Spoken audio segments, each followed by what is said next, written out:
What might have been.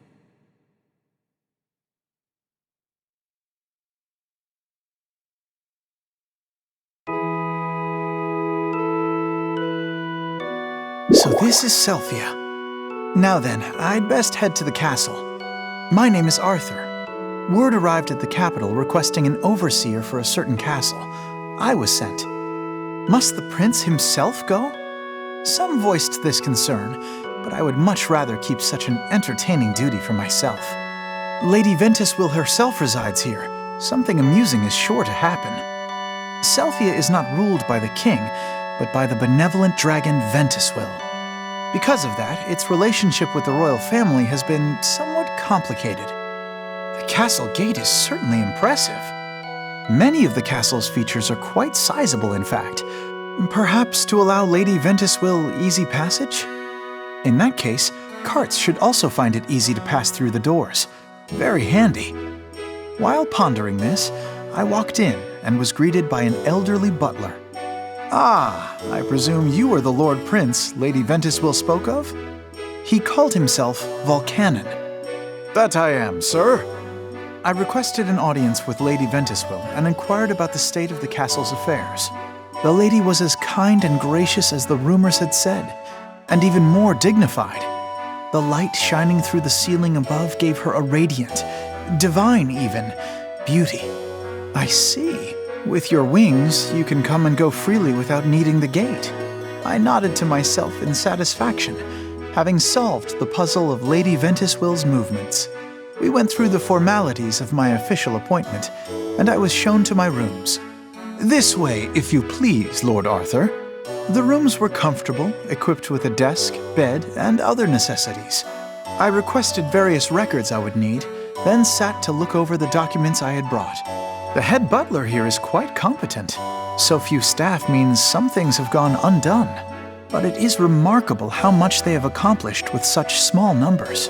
Here the ruler rules not by fear, but instead through cooperation. It was a far more wonderful system than I had expected. After that day, I worked my hardest to bring further peace and prosperity to Selphia. I think we shall put on a book reading. I sponsored town events and assigned a patrol to the night to keep monsters clear. Little by little, Selphia prospered. If possible, I'd like to hold larger, more profitable events such as festivals and the like. But being decreed by the Prince of Norad turns them into such formal affairs. Both the staff and Lady Ventiswill praised my skill, but I wish I could conduct business more freely, not as the prince, but as myself. At this rate, though the scenery may be changed, life is much as it was back at the capital. I suppose it is nice not to be subjected to the politics of the kingdom all day, though. With that wish ever in the back of my mind, time passed, each day much like the one before, year after year after year.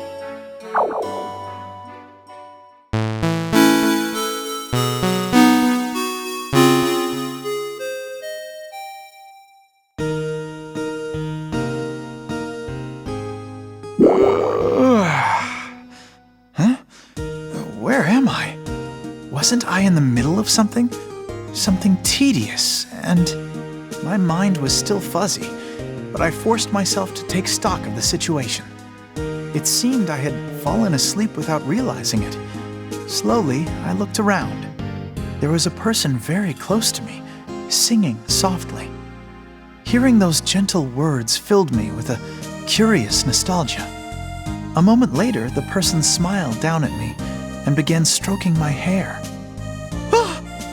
It was seeming more and more obvious that I'd fallen asleep, and fallen asleep somewhere far more comfortable than even the softest bed. Apparently, my pillow was a person. Now I remember. I was on the lap of the one mistaken for royalty, who was now ruling in my stead. Though, if I recall, the message had said prince, not princess. How they mistook that, I'll never understand. It had all seemed terribly haphazard at first, but now I enjoyed that relaxed approach. I moved just enough to look up at the face of my beloved.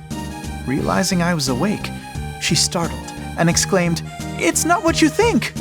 You were moaning in your sleep, she continued, her face a bright cherry red. I didn't do anything.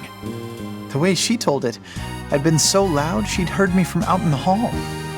I see. That must have been the dream. I was dreaming. What kind of dream? She asked. Of a future, I told her. One that could have easily come to pass. Ah, she said, and tenderly took my hand in hers. Goodness, what she does without thinking. With that simple act, all my worries faded, like the dream. You are incredible. She looked at me in confusion. We were talking about your dream, she said, but I cut her off with a quiet, I love you. She pursed her lips into a pout, complaining that I was trying to distract her. And it was a distraction, I admit that, but I also wanted her to know my feelings. I mean it. I can no longer even conceive of a world without you in it. And with that, I laid my head back down upon her lap. Might I stay this way? Just a little longer? She huffed, but did not make me move. Ah, my beloved, expressing the depths of my feelings for you may be more tricky than any political deal.